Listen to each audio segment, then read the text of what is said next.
Coach Abel here along with Coach Weiss, and this is a Coach 'em Up session.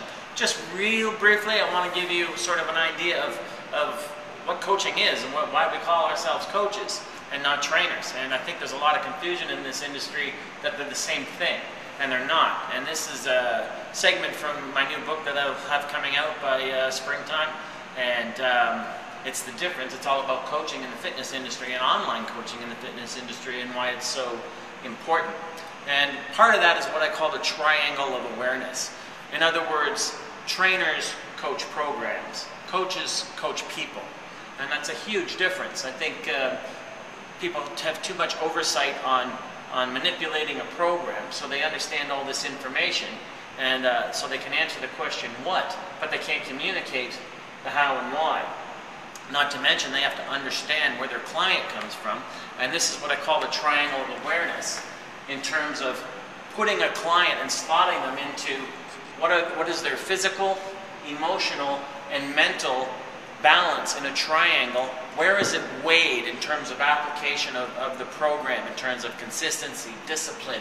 What are their physical skills measured against their mental acuity? What is their emotional response? I'll get people with eating disorders and figure competitors that are binge eaters that are emotionally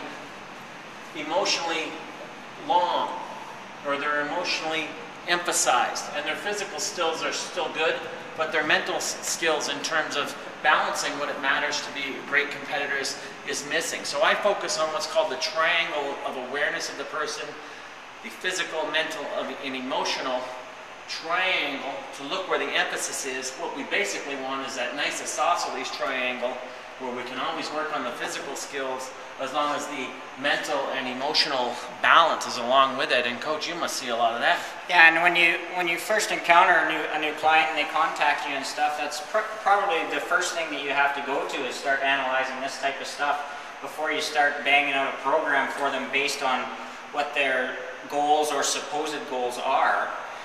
The interaction with that client right from day one, you're obviously going to be analyzing their emotional and mental capabilities as well, not just their physical. Sure, and it's not a judgment, it's an evaluation. No, it's an assessment tool. It's no different than reading someone's biofeedback when they're inside the program and what's happening, because how they're dealing with the mental stress and emotional stress of their program or their outside life as well. Absolutely.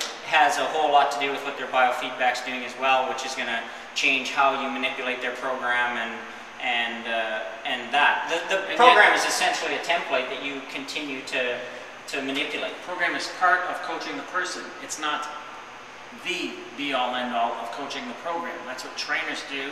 It's incidental. It's not influential.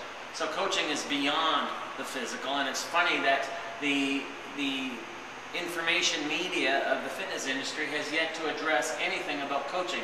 It's all emphasized in the physical, and it's all about marketing people, programs, diets, exercises, and whatnot, without saying, who is my client?